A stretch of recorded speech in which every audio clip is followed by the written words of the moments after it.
Arsenal news. This news is very significant, so please don't rush, be patient and prepared to listen to understand it well. Thank you. Let's start. How Mikel Arteta tactically outsmarted Erik ten Hag to get Arsenal revenge on Manchester United. Arsenal boss Mikel Arteta was instrumental in his side coming out with a 3-2 victory over Premier League rivals Manchester United on Sunday at the Emirates Stadium. When Arsenal met Manchester United at Old Trafford back in September, it was a back-and-forth game, one which the Gunners had dominated over large stretches, but they had ultimately still come away empty-handed. A second-half Marcus Rashford brace received United a 3-1 victory, handing Mikel Arteta and co. their first Premier League loss of the season. Arteta was heavily criticised by some sections of the media for his so-called tactical naivety that day, perhaps going too gung-ho at 1-1, a decision that effectively shot his side in the foot. Fast forward more than 4 months and it would be remiss to even attempt to criticise anything the Spaniard has done since. That trip to Manchester remains the only time that his side has tasted defeat in the league this term, with the North Londoners currently sitting 5 points clear at the top of the pile after they avenged their loss, beating the Red Devils 3-2 at the Emirates Stadium on Sunday evening. In truth, Arteta tactically outwitted United boss Erik ten Hag this time around, and we've taken a closer look at just how the 40-year-old set his team up in and out of possession.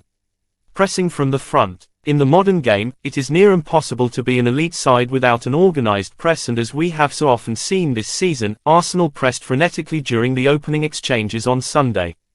The front four of Martin Odegaard, Bukayo Saka, Gabriel Martinelli and Eddie Nketiah formed a diamond line shape to try and cut central options off for David De Gea, with Saka staying closer to United left-back Luke Shaw. At goal kicks, Saka would then go narrow and right-back Ben White would come high up to block Shaw off. Comparatively, Martinelli would drop slightly deeper, effectively baiting De Gea to play it to United right-back Aaron Wan-Bissaka given his on-ball weaknesses. Wan-Bissaka struggles to get the ball out of his feet and isn't a particularly great progressive passer, making him the perfect pressing trigger. Once he received the ball, Martinelli would then push up and hunt him down whilst Nketiah would try and block off central passing lanes. This resulted in several turnovers, including the build-up to Arsenal's first goal, when Martinelli's intense press forced a corner before Nketiah eventually scored from a resulting Granit Xhaka cross. If Ten Hag's side were able to beat the first press and advance the ball into the second phase, then the Gunners would sit in a deeper 4-4-2 mid-block, with Odegaard joining Nketiah as the duo in the attack. By staying deep and narrow, United playmaker Christian Eriksen could not receive the ball between the lines and was therefore forced to come deep, nullifying his ability to pick a pass in the final third. Despite conceding 2 goals, Arsenal's mid-block was extremely effective in this game. This is backed up by the underlying numbers, conceding just 0.27 xG expected goals via understated. On another day, the North London outfit could have easily kept a clean sheet considering they barely allowed the away side any big chances. Marcus Rashford's moment of brilliance was hardly down to a poor defensive structure, and the same can be said about Lisandro Martinez's second-half finish, which should have been dealt with initially by goalkeeper Aaron Ramsdale, who spilled the ball into the Argentine's path. Build-up phase. Arsenal typically tends to build up in a 2-3-5 or 3-2-5 shape, and Sunday's game was no different in this regard. In the former, the 2 centre-backs, Gabriel Magalhaes and William Saliba, split wide whilst White, or in the second half, Takehiro Tomiyasu, and Alexander Zinchenko invert alongside holding midfielder Thomas Partey to form a bank of 3. Occasionally, White or Tomiyasu will drop deeper into a back 3, leaving a pivot of Zinchenko and Partey in the centre of the park. United pressed man-to-man in midfield to try and stop Partey, Xhaka and Odegaard from receiving the ball in the half spaces, and wingers Antony and Rashford pressed narrow to try and disrupt vertical ball progression from both Saliba and Gabriel. More often than not, this nullified Odegaard's creative presence, although it did free up the Arsenal fullbacks, giving Zinchenko in particular time and space to pick a pass. Considering the Ukrainians' tendency to drift centrally, the Gunners often had a 2 versus 1 situation on the left flank, with one United midfielder tasked to mark both Xhaka and Zinchenko at once, resulting in Arsenal's first goal. Here, Zinchenko receives the ball on the edge of the penalty area before passing to Odegaard. It appears that a 1-2 is going to be played by the Norwegian, but he shows his composure and his ability to use la pausa, a Spanish word that translates to the pause. This notion, often referred to by Manchester City boss Pep Guardiola, describes the ability to dictate the tempo of a match, typically slowing it down, biding your time to find the perfect opening, which Odegaard does. Instead of returning the ball to Zinchenko as United expect, he takes an extra touch before finding Xhaka's overlap.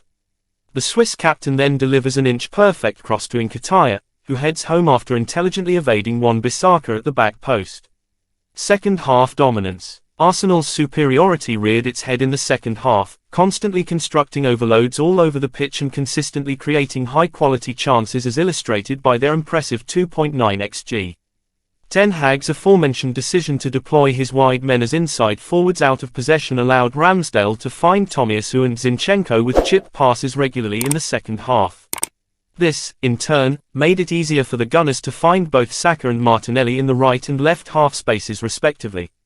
With United's midfield three occupied by their central counterparts, Saka and Martinelli had the freedom to take on the Red Devils fullbacks 1 versus 1. Gary Neville noticed this, urging United to stop Arsenal's wingers from coming inside on their stronger foot. I said only a few moments before that if you keep letting Martinelli and Saka have time around the edge of that 18-yard box you'll have big problems, Neville noted. Wan-Bissaka largely came out on top against the Brazilian, but Shaw regularly backed off when up against Saka, allowing the Hale End Academy graduate time and space to shoot. Tomiyasu's overlaps also occupied the English fullback on occasion, isolating Eriksen, which resulted in Saka scoring his side's second of the match with a wonderfully low-driven shot past De Gea. Ten Hag's decision to bring on tough tackling midfielder Fred for Antony helped combat Saka in the last 25 minutes, but as time wore on, United's defensive line got deeper and deeper and the introduction of new signing Leandro Trossard offered the home team some fresh legs on the left flank. Fred's introduction meant Bruno Fernandes would be deployed as a right winger, but he more or less stayed in midfield zones out of possession, lining United up in a diamond shape with Rashford and Wout Weghorst the outballs up front. Zinchenko then drifted out wide as a more orthodox left-back on the overlap, giving Arsenal superiority down the left, with Trossard up against Wan-Bissaka and Xhaka typically available on the underl. Zinchenko then drifted out wide as a more orthodox left-back on the overlap, giving Arsenal superiority down the left, with Trossard up against Wan-Bissaka and Xhaka typically available on the underlap. This triangle's constant interchanging caused the Red Devils problems in the dying embers of the game and ultimately led to Nketiah's stoppage time winner. The former City fullback was able to make the run outside after Trossard sucked United's defenders in, playing a deft ball out to his teammate. Zinchenko's cutback was a good one before Nketiah's intelligent finish from Odegaard's initial shot handed Arsenal all 3 points. Next up for the North Londoners is a trip to the Etihad Stadium, where they will take City on Friday afternoon in the fourth round of the FA Cup. So, what do you think about Arteta's tactics? Leave a comment. And please, don't forget to subscribe and hit the notification button for more Arsenal news and updates. Arsenal, the Gunners. Arsenal, the best club ever.